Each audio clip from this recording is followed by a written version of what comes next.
Hey y'all, hey, welcome back to my channel. It is Christian here. You're tuned in for more of my 2 cents. Now this is part 2 of the Exodus from Jehovah's Witness, an email and story that was shared from one of our subscribers and viewers right here on the channel. And I'm so grateful that you sent this email in and you're allowing us to just hear your story, you're sharing your story, and hopefully you're setting other people free and just giving all kinds of inspiration for people to just leave, okay? Part 1 was amazing. If you did not catch it, if you have not had a chance to watch it, go ahead, click out this video, go check out the first video, go check out part 1, and then come back so you can watch part 2, okay? All right. If you're new here, then welcome to the channel. I'm so grateful that you decided to come on over. Hopefully you enjoyed while you're here. And if you're returning, hey, y'all, hey, thank y'all so much for tuning in today. I didn't say my 3 points on the last video, and I got to get that together because that's the brand, like that's the tag, honey. Number 1, you're not alone. Number 2, you're not crazy. Number 3, God, your creator, still loves you, and I do too. So let's go ahead and jump into the rest of this story, okay? So just do a quick recap. The first part did include the beginning of the story, like how the viewer got into how they became a Jehovah's Witness through the mother and everything like that in a relationship. Then it was like a hypocritical phase that went on there, and then it was the 2-witness rule. It was an assault that took place, sexual assault that took place, and really, changed something. So that's where we left off, and we're going to pick up. And the next section is titled "My Architecture Career Ruined." Ooh, child, let's get into it. I gave up on going to college to become an architect. I majored in drafting and design in high school, and I was very good at it. College recruiters came to my school looking for fresh, young talent. My teacher recommended that they all talk to me about going to their school. Super excited, I rushed home to tell my mother, and she immediately shut me down and told me she would not support me financially to go to college. I was heartbroken. She knew how much I loved drawing up blueprints and machine parts. She even commented frequently on how good I was. I just couldn't believe it. She said the only thing she supported me in was being a full-time pioneer minister for the religion, meaning I had to put in a total of 90 hours a month, knocking on doors in the door-to-door ministry. Not you finna go out here and be a foot soldier. Not they had you out here getting lights turned off on you in people's houses and folks hiding and turning off TVs. Because I'm telling you, we have definitely hit the floor like it was a drive-by a couple of times growing up when we saw Jehovah's Witnesses coming through the neighborhood. It was like, close that door, turn the lights off, be quiet. Child, I hate they did that to you. But this is crazy. Like, full-time pioneer minister, forsake a career in education to have a firm, stable adult foundation and go out here for Jehovah's Nation. What are you saying? Whoo, child. Okay, 90 hours a month, huh? What does the compensation package look like for that? Like, what are the benefits? Like, what's the pay hourly? What's the training? What are the hard skills that you walk away with? No valuable? Okay.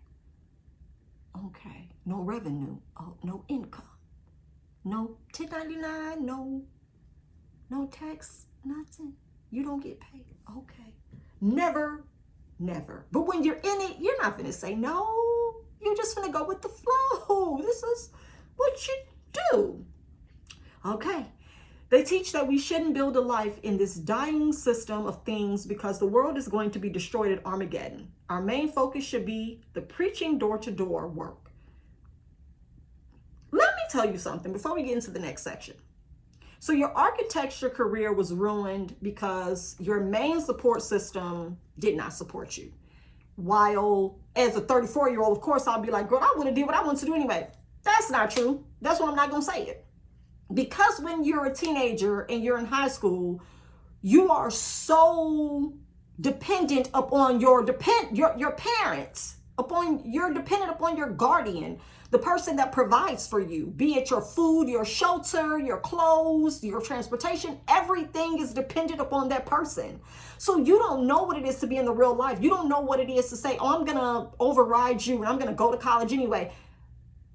Most of the time, you don't know how to fill out your paperwork, your scholarships, for grants, for FAFSA. None of this stuff is broken down to you because your parents just don't have time to do it. So really, a lot of 17 and 18-year-olds coming out of high school are inept. They're emotionally and mentally and socially inept to go to the next level or override their parent. So you not pursuing architecture makes sense. It totally makes sense that you would dead the dream because you didn't know the next steps and you didn't have the support of the person you felt like you needed to go forward. Which is very sad because the alternative given to you was to go out and knock door to door to convert people because you didn't need a worldly education or career because the world was going to be destroyed in Armageddon, but we're still here. And bills still need to be paid. You know, groceries still need to be made. I'm just saying. So is it your story? And I'm going to keep reading. It just blows my mind the level of utter disregard for reality that a lot of these religions and churches and organizations have.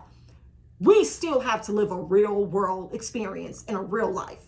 So telling people that they don't need education or whatever is straight up brainwash garbage. And you should stop adhering to it immediately. Fast. And in a hurry. Because none of the people you were out here going door to door with or for was probably going to compensate your lifestyle as you got older. Nobody at Jehovah's Witnesses is cutting checks for people that are going door to door. What does a pioneer minister, how much does a pioneer minister make? Anybody want to get on Glassdoor or, you know, Indeed and look that up for me? How much do a pioneer minister make annually?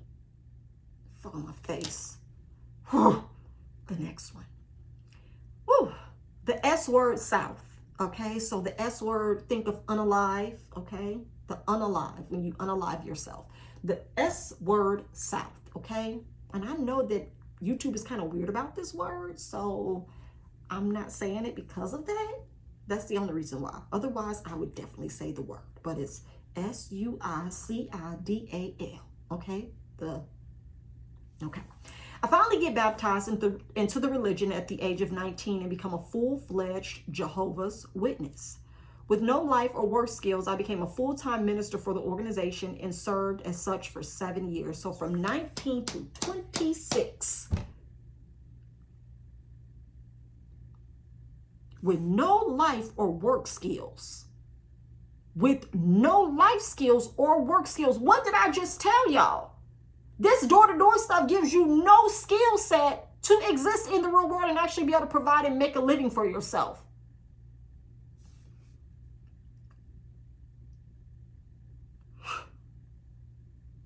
Man. 7 years, that's a long time, baby girl. You were a true witness. In the meantime, we moved to a little town in North Carolina, also known as Albemarle. Albemarle? Sound real southern, honey. Albemarle. We being my mother, stepfather, not a Jehovah's Witness, sister, and her husband, who was an elder. I was now 21 in a new state and terribly missing my friends back in New York. I quickly adjusted and made new friends at the racist Kingdom Hall of Albemarle, North Carolina. Baby, when I tell you that Albemarle sound racist, it just do. It's just some words on the South that just sound racist. I don't even like it. Let's keep going. What a culture shock moving down south was. Baby, tell me about it. Not only did I now live with a bunch of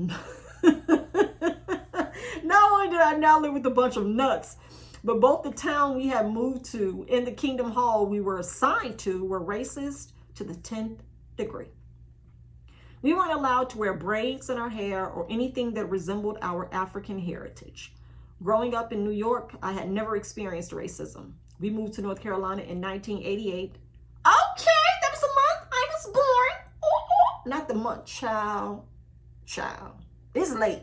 Okay, let me just blame it on that. Blame it on the late, and this. Baby, it's late. In 1988 is not a month, okay? It's a year, all right? That's the year I was born, okay? The good old 88. Gotta keep it great. All right, let's keep going.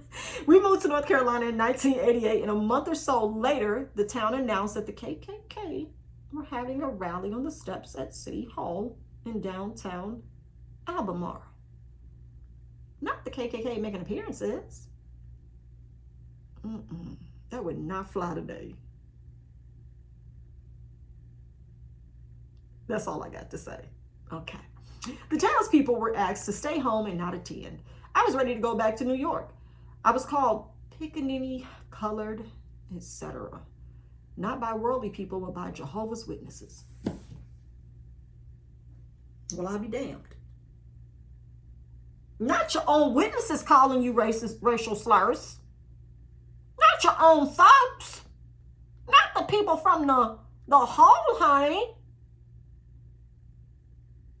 If that's what they called you to your face or in earshot, I can only imagine what they called you when you were out of shot. I believe this is when my waking up period began. I started working at McDonald's and all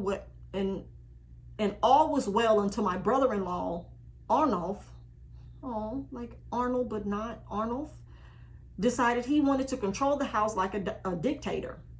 We had a family meeting where he stated that everyone working a job had to hand their pay over to him to put in one pot of which he would delegate its use. But didn't you say that it was your mama, your stepfather, your sister, and Arnulf? How Arnulf telling all these grown people that they finna give him their check? Let me say this.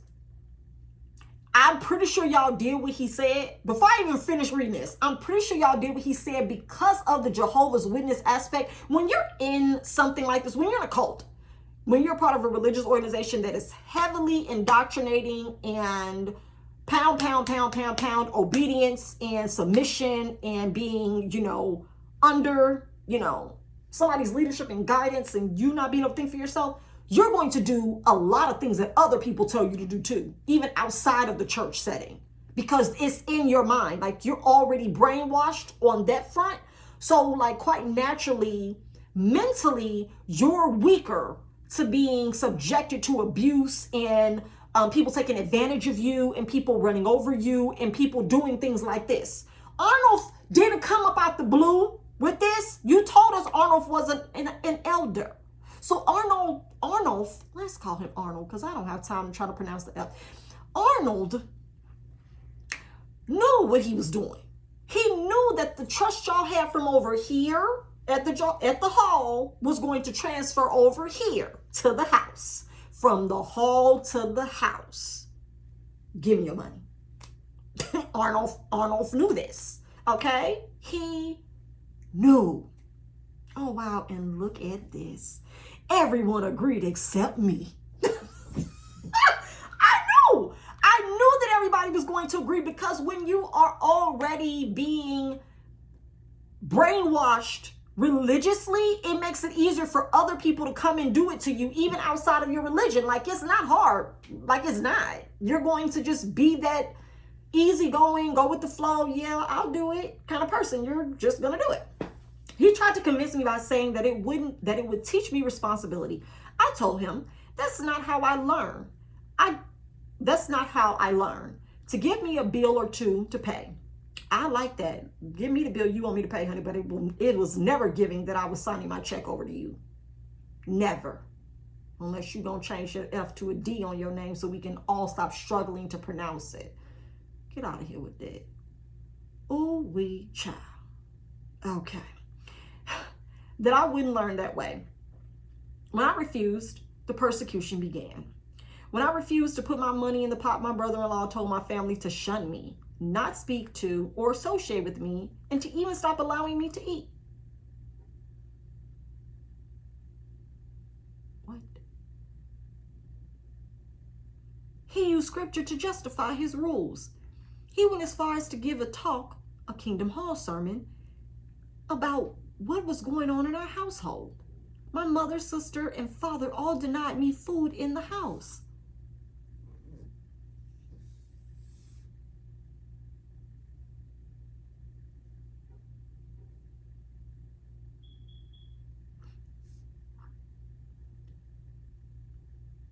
What?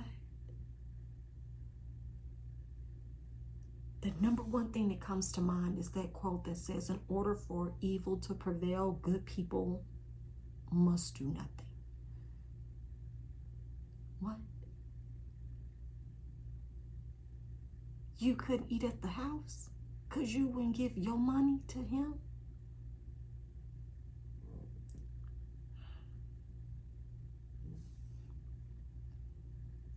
The only time I ate was when I was at work, which was only 3 days a week. He was the only one that drove in the household, and he stopped taking me to work. I purchased a bike and rode a mile to work and back each night. I was still a full-time minister, and I wasn't allowed to ride with them to the Kingdom Hall. Another Jehovah's Witness came to the house to pick me up and take me to the meetings. When he saw I still wouldn't give in, he flattened the tires on my bike, and I had to walk to work a mile there and back late at night. As I walked to work each day, I wore my Walkman and played a song by Mariah Carey over and over.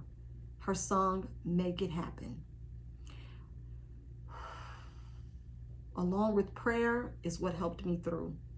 Still not allowed to eat. I lost a lot of weight and passed out at work. My close friends at the Kingdom Hall became concerned with my weight loss, and I confided in them, and they reported it to the elders. I wrote a letter to the Watchtower Society.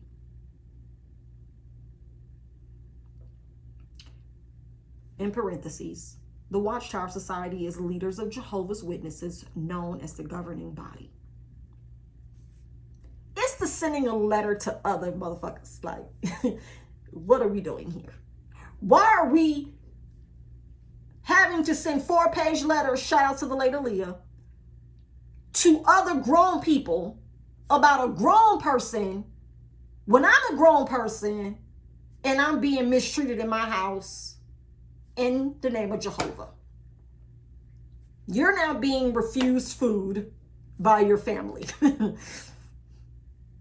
You've had your tires flattened by an in-law. He ain't even in the family by blood. This ain't even your mama or your sister. This your sister's man doing this to you. Oh my God. Y'all. Whew. And they had the local elders meet with my mother and me and told my mother that even though I was an adult, she still needed to make sure I got food because I was her daughter and still lived at home. Why does the governing body need to tell her this? Why is it not like a ding dong? Why is it not like a light that goes off? Shout out to Motel 6 for leaving the lights on for you and the roaches. But why does the governing body have to get your letter and then tell your adult mother that she needs to make sure you get food? That should have been common sense. It should have been as soon as he asked for the money and you told him, no, bro, I'm not going to come up on my paycheck. It should have just been, okay, cool. If you don't want to do it, I'll give you a bill to pay, sis. Moving on. But now you've been refused food. You've had your transportation revoked. You've had your tires flattened.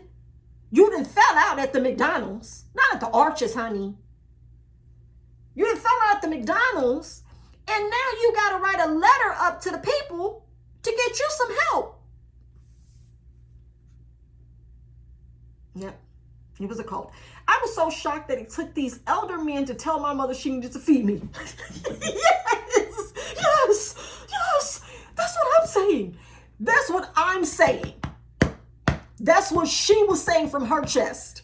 That's exactly what I just said. No need to go forward. Of course, they did nothing to my brother-in-law. The persecution continued for 10 years, and I wanted to end it all by taking my life. I knew unaliving myself would be an unforgivable sin, but I didn't care anymore. I didn't want to live in the new world, earthly paradise, that the witnesses proclaim, nor in the current one with these people. Great point. What on Jehovah's Green Garden? Why in Jehovah's Green Garden would I want to go to the paradise y'all talk about when I don't even want to live here with y'all? Baby, let me be guest number 200,000, 200,001. You know, I already say only 200,000 again, and let me be the 201,000. Bitch, I don't know which one it is. Goddamn it. All I know is I don't want to be in there with y'all. I want to be here with you, and I want to be there with you. It's giving. Get somebody else to do it. I totally get that. I don't want to go to the paradise. I don't want to go to the earthly paradise or the new world with y'all, and I don't want to be here down here with y'all either. So, like, what we doing? How we getting out of this? I was ready to go. She said I was ready to get taken up yonder. Okay. My attendance at the meetings grew sporadic, and I resigned as a full-time minister. I worked just so I could have an excuse not to go, which was looked down on too. Pretty soon, my brother-in-law convinced everyone that I was a bad association, and the congregation marked me. The last meeting I went to at the Kingdom Hall was a Sunday I'll never forget. I sat in the back, and suddenly everyone seemed like strangers to me. I know this feeling. Then a voice inside my head told me to get up, leave, and never return. And I did just that. I am so happy for you.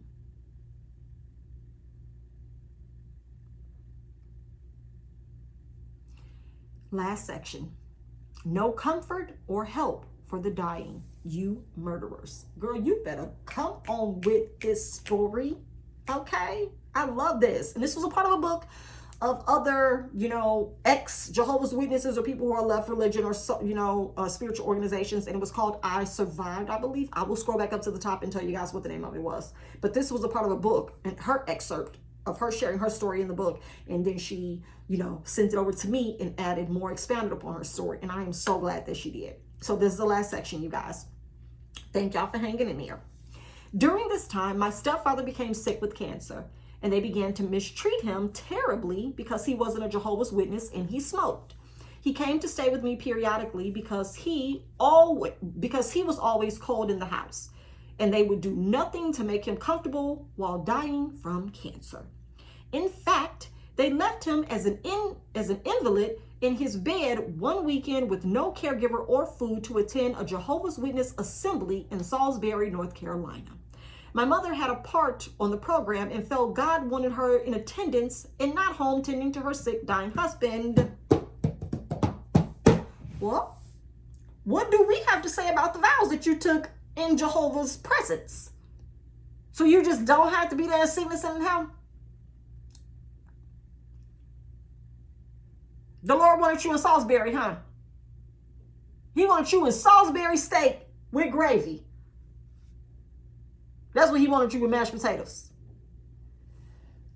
Well, I'm telling y'all, the most intolerant, disrespectful people are religious people. They will literally shun you and do away with you for the calling of the Almighty. And it's like, that's what the Almighty want y'all to do? The Almighty, the spirit of the deity that you serve wants you to treat people the way you're treating them in their name, in its name. I don't want that. Get away from my door, okay? This is why we were turning the lights off on y'all and hitting the floor like it was a drive-by, because y'all ain't about the right. Honey, not about the right. Not about the right. My sister Deborah and I walked in to check on him and couldn't believe our eyes. We broke down in tears. He died a few weeks later, and my mother didn't even have the decency to tell his family in New York. She cremated him 2 days later and took his insurance money and bought my brother-in-law a huge TV. They also persecuted my sister Deborah and her daughter, denying my niece food. Deborah decided to come back to the religion after being disfellowshipped for 25 plus years for lesbianism. She wanted to have a closer relationship with my mother, so she came back to the religion. She reinstated. She became sick with pancreatic cancer, and they treated her terribly. When she died, we weren't allowed to be with our Jehovah's Witness family to receive visitors and food. They had my sister cremated just like my dad. However, we, the non-Jehovah's Witness family members, showed up in droves, and we showed out. My nephew interrupted the elder speaking and stopped the funeral. He got on the stage and snatched his mother's urn and picture and declared, "This funeral is now over." Round of applause. That's how you shut it down, okay? If you're going to mistreat people in their life, honey, we will not be up here giving speeches in their death. Do you hear me? That's what it's giving. It's giving, give me this, give me that, unplug this, get this up out of here. Y'all can go home. Y'all can go on where y'all gonna go. Wherever y'all gonna have y'all fried chicken, y'all green beans, and y'all mashed potatoes, go ahead and do that. Because we doing something else. But y'all will not, in her death, try to be out here speaking and acting as if though y'all are helping send her spirit somewhere else when y'all was out here tearing her spirit down when she was breathing and on this side. We was never giving that like opportunity, space, or time. Hypocrites, hypocrites. Now available on all streaming platforms. Child. Ridiculous. He said to the congregation, "That woman that you know as Sister Scudder has never done anything for my mother. My mother was raised in the streets of New York and never had a mother's love. She gained many friends in New York and none of them are here now." Why? He left the stage and we followed.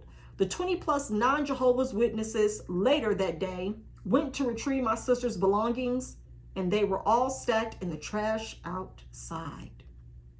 My niece went ballistic. Of course, they called the police to have us removed from the property. In my opinion, they murdered both my stepfather and my sister. Whew, child. There are so many more stories to tell that you would not believe them, nor does time permit, so I'll end it here. At the age of 31, I left the religious cult known as the Jehovah's Witness organization. It's been a tough journey, being that all I ever knew was that life but my Abba.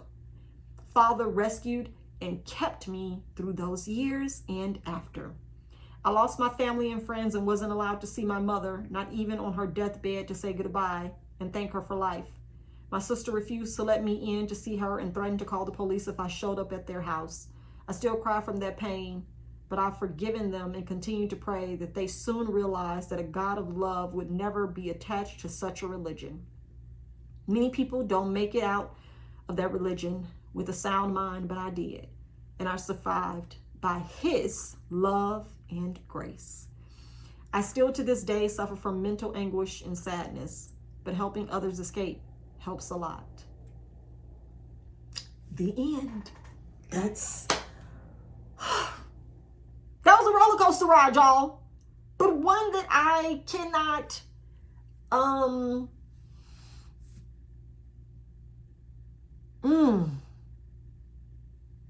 one that I cannot say, was in vain. Sharing this story and putting your truth out there for me to share, for others to hear, it takes a lot of strength. It took a lot of strength for me to do my first video last year and talk about why I quit church. Took a lot of strength, y'all. This takes that strength times 5. This took a lot of strength. It's so nuanced. It's so much from not having a mother's love, not having that relationship, having your mother choose a religion over you, having your mind manipulated and having your identity stolen. That's what really drives me. But the redemptive part of all of this is that you left.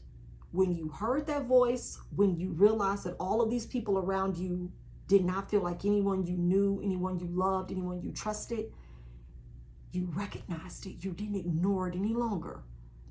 You left. And oftentimes, many times, that's frowned upon. There are a lot of people that say things like, you still go to the gym and it's not say people there, you still go to work and it's not say people there, you still do this and they say people there, and it's like, but do you understand that even when I'm around those people, they don't treat me as bad as you do? And you know what I know to be the right way to treat people and you still don't? The writing is always on the wall. But there are a lot of people who go over the writing with a white paintbrush so that they don't have to face it, and they don't have to take accountability, and they don't have to take action, and they don't have to speak up. It's easier that way. But this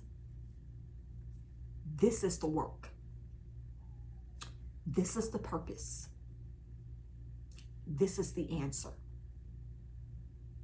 Critical thinking, logical reasoning, self-preservation, all the time, at all costs, unapologetically. Thank you for sharing this. Thank you for sharing this. Thank you for letting me share this. And I just pray now for your healing, for your wholeness, for your well-being, for more platforms, for more opportunities for you to share and to guide and to inspire and to lead those who may have been hurt, bruised, broken, victimized, demoralized.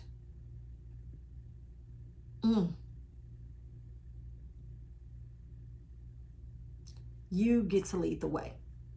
I pray that the light that is in you continues to shine so that you can do what you're called to do, which is help others who may not understand what they're facing or what they're dealing with, but for them to see a better and brighter day, a better and brighter future, a stronger and more firm foundation with support and love surrounding them at all times. So thank you for sharing. You did not have to, but I'm grateful that you did. And if you would like to share your story, if you would like for me to read your story, as you can see, child, I err on the side of caution, but I'll be keeping it real. All right. Go ahead and drop down in the description box below and get the email address. my2centmatters@gmail.com is where you can send your story to me in email. If you guys have enjoyed this video, if you found it to be a wild ride, drop down in the comments below and let's talk about it. What have been your experiences? Do you know anyone who is or have been in the Jehovah's Witness religion or organization? Have you been? What is your take on it?